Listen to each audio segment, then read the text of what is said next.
वळूयात पुढच्या बातमीकडे। नाशिकच्या तपोवनात अनेक मराठी कलाकार भेट देऊन झाडांसाठी लढण्याचा निर्धार व्यक्त करतात। मात्र संवेदनशील अभिनेते आणि सामाजिक कार्यकर्ते म्हणून ओळख असणारे अनेक बडे नाव या मुद्द्यावर मौन साधत आहेत।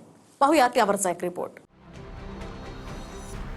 नाशिकच्या तपोवनात वृक्षतोडी विरोधात नाशिककर एकवटू लागलेत। हजारो नाशिककर, पर्यावरण प्रेमी आणि काही हिंदुत्ववादी संघटनांबरोबर मनसेने सुद्धा यात उडी घेत झाडं तोडण्यास विरोध केलाय।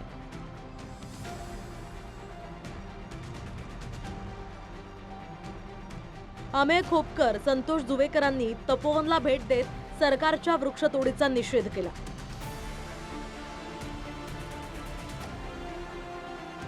माझा निसर्ग आहे, मी निसर्गाचा एक भाग आहे आणि निसर्गापुढे कुणी मोठं नाही, कुठली जात नाही, कुठला धर्म नाही, कुठला देवही नाही। निसर्ग हा पहिला आहे। जे कोणी अधिकारी, सरकार जे कोणी असेल, म्हणजे हात जोडून विनंती आहे, ही आत्महत्या नका करू दे, ही आत्महत्या नका करू। वृक्षतोडीच्या मुद्द्यावर सध्या सर्व पक्षाविरुद्ध भाजप असं चित्र झालंय। काँग्रेस आणि ठाकरेंची शिवसेना, शरद पवारांची राष्ट्रवादी आणि मनसेबरोबरच अजित पवारांची राष्ट्रवादी आणि शिंदेंचे शिवसेनेचे नेते सुद्धा ऐतिहासिक तपोवनातल्या वृक्षतोडीच्या विरोधात आहेत। दुसरीकडे फक्त भाजपचे नेते वृक्षतोडीच्या बाजूने आहेत।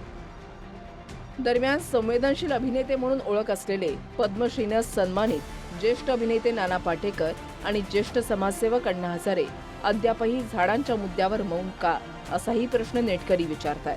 अण्णा हजारेंच्या झाडांचंच महत्त्व ओळखून राळेगणचा विकास केला। स्वतः नाना पाटेकर सुद्धा फार्म हाऊसवर निसर्गाच्या सानिध्यात राहतात। वृक्षतोडीमुळे दुष्काळ आणि दुष्काळामुळे देशोधडीला लागलेल्या कुटुंबांसाठी नाना पाटेकरांनी संस्थाही उघडली आहे।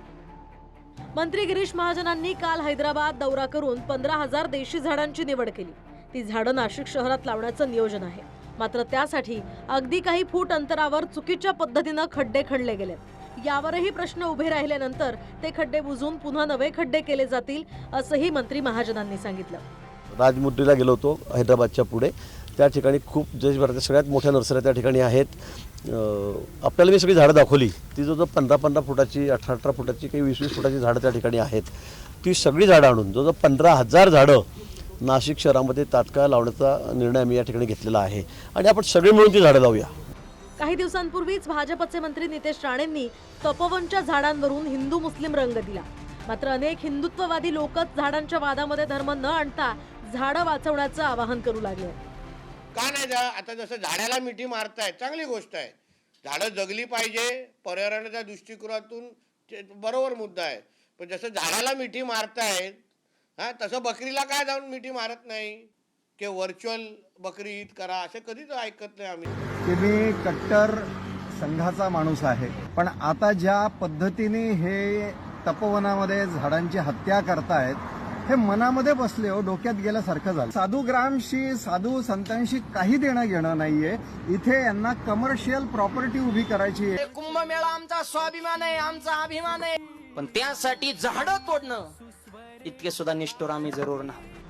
दरम्यान तपोवनातली झाडं तोडून एक मोठं एक्झिबिशन सेंटर बनवण्याचा डाव असल्याचा आरोप पर्यावरण प्रेमी करत होते। त्यावर पालिकेनं तसं काही नियोजन केलं असेल तर ते रद्द करू, असं उत्तर गिरीश महाजनांनी दिलंय। त्यामुळे खरोखर महापालिका झाडं तोडून एक्झिबिशन सेंटर उघडू पाहत होती का, या प्रश्नालाही बळ मिळालंय। तपोवन हे नाशिकचं फुफ्फुस आहे। हजारो झाडांनी वेढलेल्या याच भागात राम सीतेनं वनवास काळात निवास केला। त्याच तपोवनात साधूंच्या तात्पुरत्या निवासासाठी सरकारनं झाडं तोडण्याचा निर्णय घेतलाय। त्याविरोधात मात्र नाशिककरांनी एकही झाड तोडू देणार नसल्याचा निर्धार केलाय। मला वाटतं माझ्या घरचं माणूस जाण्याचं जेवढं दुःख होईल तेवढे झाड तोडण्याचं दुःख मला आहे। कुठल्याही कामासाठी झाड तोडू नये आणि गरज असेल तर पर्यायी मार्ग निवडावा, पण झाड कृपया तोडू नका। काहीतरी वेगळा मार्ग खरंच निवडा, पण एकही झाड तोडू नका। चंदन पुजाधिकारी, TV9 मराठी, नाशिक।